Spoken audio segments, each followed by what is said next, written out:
Hi students, வணக்கம். இப்போ என்ன பார்க்க போகிறோம்? இயல் 6 பயிற்சி 6.4 மூணாம் கணக்கு பார்க்கணும். என்ன கொடுத்துருக்காங்க? ஒரு ஏரியின் நீர்மட்டத்திலிருந்து h மீட்டர் உயரத்தில் உள்ள ஒரு புள்ளியிலிருந்து ஒரு மேகத்தின் ஏற்ற கோணம் θ1 மற்றும் ஏரி நீரில்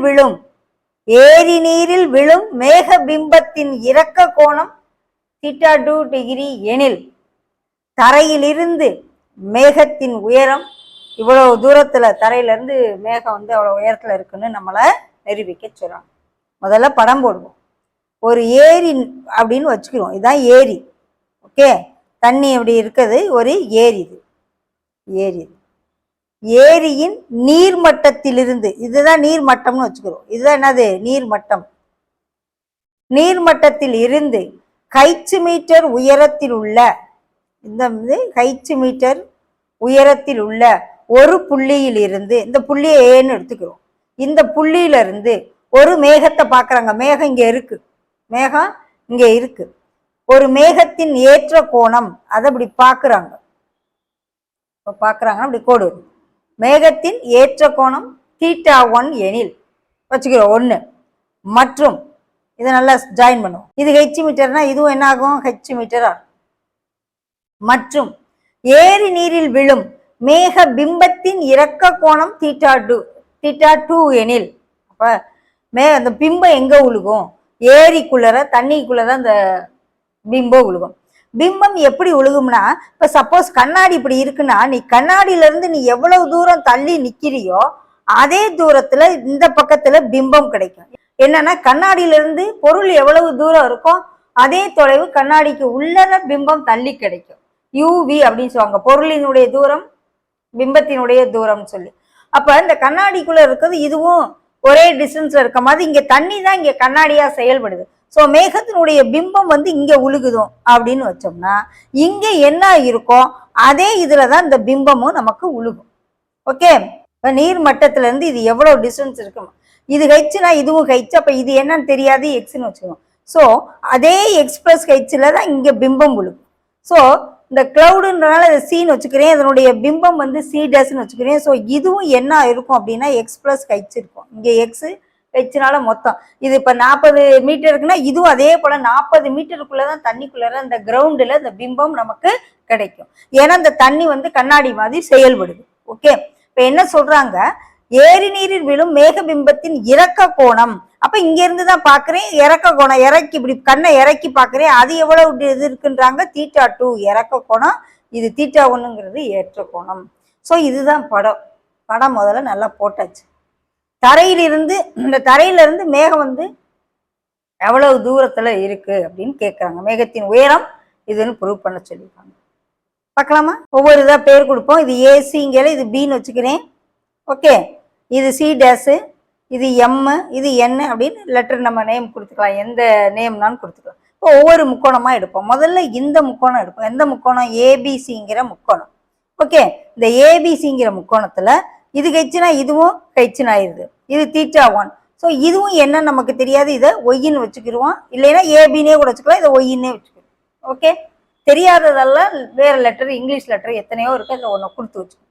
ஸோ முக்கோணம் ஏபிசியில்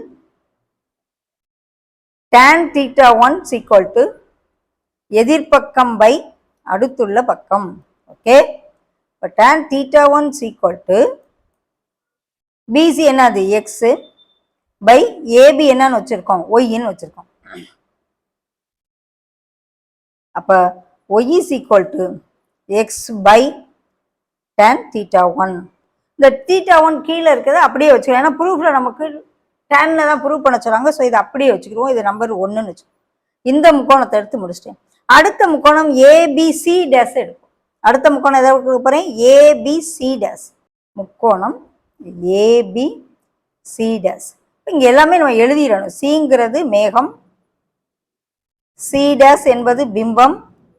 ஓகே, அப்ப ஏபிசி டேஸ்ல இதே tan θ2 = எதிர்பக்கம் எது?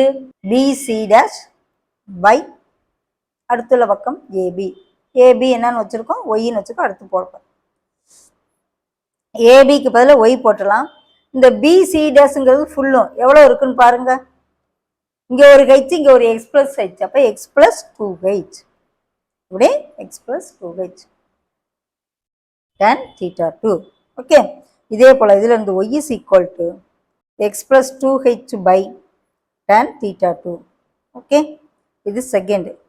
ஃபர்ஸ்ட் செகண்டையும் பாருங்க, ரெண்டுமே ஒய் இஸ் ஈக்குவல் டுன்னு வருது. ஸோ 1, 2 ஈக்குவேட் பண்ணும். 1,2 ரெண்டுமே ஒய் இஸ் ஈக்குவல் டுங்கல என்ன, x by tan θ1 is equal to x plus 2h by tan θ2. Okay, cross multiply பண்ணி எக்ஸை வந்து ஹெச் ஃபார்மில் எழுதும். எக்ஸ் tan θ2 கிராஸ் மல்டிப்ளை பண்ணும். எக்ஸ் tan θ1 இந்த பக்கம் ப்ளஸ் 2h tan θ1. ஓகே, இப்போ எக்ஸ் அங்கிட்டு கொண்டு வந்தோம். இந்த ரெண்டையும் ஒரே இதை லைக் நம்ம கலெக்ட் பண்ணுவோம். X into tan θ2 minus x tan θ1 is equal to 2h tan θ1. வெறும் ஹெச் மட்டும் கண்டுபிடிக்கணும்னு நான் நினச்சேன்னா எக்ஸ் tan θ2 எக்ஸை காமன் அடுத்துரு, ஹெச்சை மட்டும் வச்சுக்கிட்டோம்னா கீழே என்ன வந்துடுது, 2 tan θ1 வச்சுக்கிறோமா. எக்ஸு ஹெச் கிடச்சிருது. எக்ஸ் என்ன கிடைக்குது, x is equal to y tan θ1ன்னு கிடைக்கும். இப்போ நம்ம என்ன கண்டுபிடிக்கணும், நம்மளுக்கு தரையிலிருந்து மேகத்தின் உயரம், தரையிலிருந்து மேகத்தின் உயரம் எக்ஸ் பிளஸ் ஹெச் போடுவோமா. therefore தரையிலிருந்து மேகத்தின் உயரம் equal to x plus h. X plus ஹெச்சுக்கு என்ன கண்டுபிடிச்சிருக்கோம், x into tan θ2 minus tan θ1 by 2 tan θ1. Okay, இப்போ 2 tan θ1 எல்சிஎம் எடுத்தோம்னா 2 tan θ1 2x into tan θ1 plus x tan θ2 minus x tan θ1. ஏன் உள்ளே கொண்டு போகிறேன்னா இங்கே இருக்கிறது இது சப் பண்ணலாம் அதுக்காக. ஸோ இதுவும் சப் ஆச்சுன்னா x tan θ1 plus x tan θ2 by 2 tan θ1. ரெண்டுக்கும் காமனாக எக்ஸை வெளியே எடுத்தோம்னா tan θ1 plus tan θ2 by 2 tan θ1. h into tan θ1 plus tan θ2 by tan θ2 minus tan θ1 prove பண்ண சொல்லியிருக்காங்க. அப்போ h எடுக்கணும். அப்போ எக்ஸுக்கு பதிலாக நான் h சப்ஸ்டியூஷன் நான் கொடுத்தாகணும். அப்போ எக்ஸுக்கு பதிலாக h சப்ஸ்டியூஷன் கொடுக்கல நான் என்ன செய்யணும், எக்ஸுக்கு h வேல்யூவில் என்னன்னு பார்க்கணும். அப்போ இதிலிருந்து x is equal to நான் ப்ரூவ் பண்ணி கொண்டு வரேன். எப்படி, இதிலிருந்து x is equal to 2h tan θ1 by tan θ2 minus tan θ1. Okay, இதை கொண்டு போய் அங்கே சப்ஸ்டியூஷன் கொடுத்துருவோம். கண்டுபிடிச்சிருக்கேன் இல்லையா, எக்ஸுக்கு வேல்யூவை போட்டு விட்றேன். ஸோ எக்ஸுக்கு value 2h tan θ1 by tan θ2 minus tan θ1 into tan θ1 plus tan θ2 by 2 tan θ1. Okay, இப்போ 2 tan θ1 கேன்சல் ஆகிட்டு h into tan θ1 plus tan θ2 by tan θ2 minus tan θ1 வருதா. இதுதான் மேகத்தின் உயரம் எக்ஸ் பிளஸ் ஹெச். எக்ஸுக்கு வேல்யூவை போட்டு ஹெச் அப்படியே வச்சு செஞ்சிருக்கு. ஓகே, நிரூபிக்கப்பட்டது. ஓகேவா, எக்ஸ் பிளஸ் ஹெச்சில் முதல்ல எக்ஸுக்கு வேல்யூ போட்டேன், அதுக்கப்புறம் ஹெச்சோட வேல்யூ எடுத்து சிம்பிளை பண்ணி வச்சிருக்கேன். அவ்வளோ ரிசல்ட்டு ஹெச்சில் கொடுத்துருக்கனால நான் எக்ஸ் பிளஸ் ஹெச்சுக்கு எக்ஸ் எடுத்து காமனாக எடுத்து செஞ்சதுக்கு பதிலாக ஹெச்சை கொண்டாந்து சப்ஸ்டியூட் பண்ணதுக்கு பதிலாக எக்ஸ் வேல்யூவை நீங்கள் டேரெக்டாக சப்ஸ்டியூட் பண்ணி சிம்பிளை பண்ணலாம். ஓகே, நமக்கு ப்ரூவ் பண்ண வேண்டிய ரிசல்ட்டு ஹெச்சில் இருக்கணும், அவ்வளோதான். இங்கே எக்ஸில் இருந்துச்சு, அதனால எக்ஸுக்கு வேல்யூவை கொண்டாந்து போட்டு சிம்பிளை பண்ணி